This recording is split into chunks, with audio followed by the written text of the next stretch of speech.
mengenai konsep psikologi pendidikan serta psikologi perkembangan bagi individu. Nah, pertama kita akan sedikit membahas tentang apa sih psikologi. Nah, psikologi adalah ilmu yang mempelajari perilaku dan proses mental manusia, yaitu bagaimana individu berpikir, merasakan, dan bertindak dalam berbagai situasi. Ilmu ini membantu memahami berbagai aspek dalam diri manusia, seperti cara berpikir, emosi, serta tindakan atau perilaku yang ditunjukkan dalam kehidupan sehari-hari. Selain itu, psikologi juga mengkaji faktor-faktor yang mempengaruhi perilaku tersebut, baik yang berasal dari dalam diri individu seperti kepribadian dan motivasi, maupun dari luar seperti lingkungan, pengalaman dan budaya. Nah, di sini kita langsung saja ke pembahasan, yaitu psikologi pendidikan dan psikologi perkembangan merupakan dua bidang yang saling berkaitan dalam memahami proses belajar dan perubahan individu sepanjang kehidupan.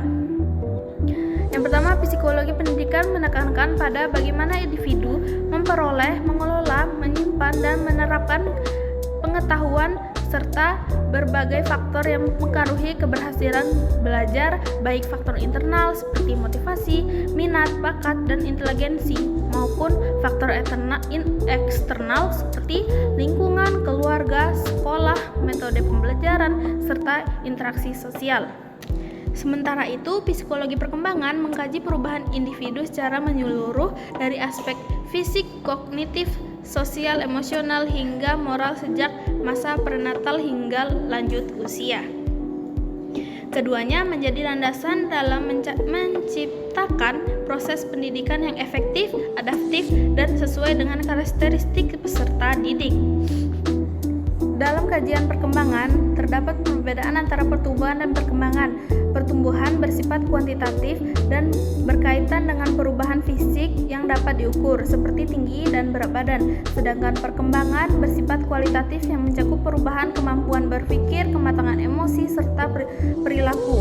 Keduanya berlangsung secara berkesinambungan dan mengikuti prinsip perkembangan seperti berlangsung sepanjang hayat, memiliki pola tertentu, serta dipengaruhi oleh interaksi antara faktor bawaan dan lingkungan. Nah, perkembangan individu dipengaruhi oleh faktor internal seperti genetik, kondisi biologis, dan potensi bawaan, serta faktor eksternal seperti keluarga, sekolah, dan masyarakat. Lingkungan keluarga berperan dalam membentuk kepribadian dan emosi, sekolah dalam pengembangan kemampuan kognitif dan sosial, serta masyarakat dalam membentuk nilai dan norma. Interaksi antara faktor-faktor tersebut menentukan arah perkembangan individu. Nah, tahap perkembangan manusia meliputi masa anak usia dini, kanak-kanak, dan remaja. Pada anak usia dini terjadi perkembangan pesat dalam aspek fisik, bahasa, dan motorik melalui eksplorasi dan pengalaman langsung. Pada masa kanak-kanak, kemampuan berpikir melalui perkembangan lebih logis serta kemampuan sosial semakin meningkat. Sedangkan pada masa remaja terjadi perubahan besar secara fisik dan psikologis, termasuk pencarian identitas diri, perkembangan emosi yang kompleks, serta kebutuhan akan pengakuan sosial. Selanjutnya, perkembangan sosial emosional menjadi aspek penting yang mencakup kemampuan memahami, mengelola, dan mengeksplorasi emosi serta menjalin hubungan sosial yang sehat.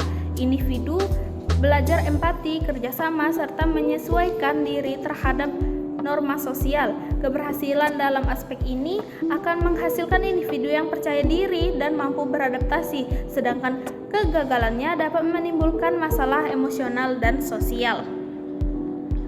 Selanjutnya, perkembangan individu juga sangat dipengaruhi oleh konteks sosial dan budaya. Setiap individu tumbuh dalam lingkungan budaya yang memiliki nilai, norma, dan kebiasaan yang berbeda, sehingga mengaruhi cara berpikir dan berperilaku. Oleh karena itu, pendidikan harus bersifat inklusif, menghargai keberagaman, serta mampu menyesuaikan pendekatan pembelajaran dengan latar belakang peserta didik.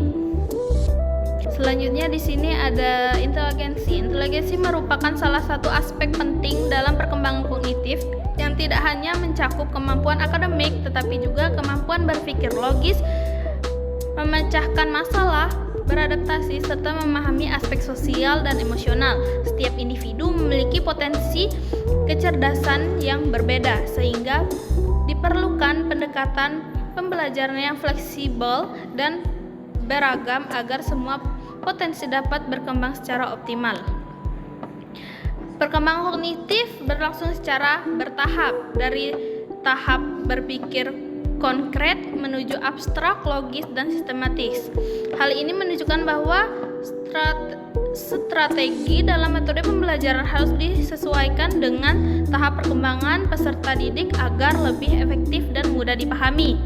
Dengan demikian, integrasi antara psikologi pendidikan dan psikologi perkembangan sangat penting dalam menciptakan proses pendidikan yang tidak hanya berfokus pada pencapaian akademik, tetapi juga pengembangan kepribadian, kemampuan sosial emosional, serta potensi individu secara menyeluruh. Pendidikan yang baik adalah pendidikan yang mampu menyesuaikan dengan tahap perkembangan dan kebutuhan setiap individu sehingga dapat berkembang secara optimal. Mungkin itu saja pemaparan sedikit materi yang saya sampaikan. Semoga bermanfaat bagi teman-teman semua. Saya akhiri. Wassalamualaikum warahmatullahi wabarakatuh.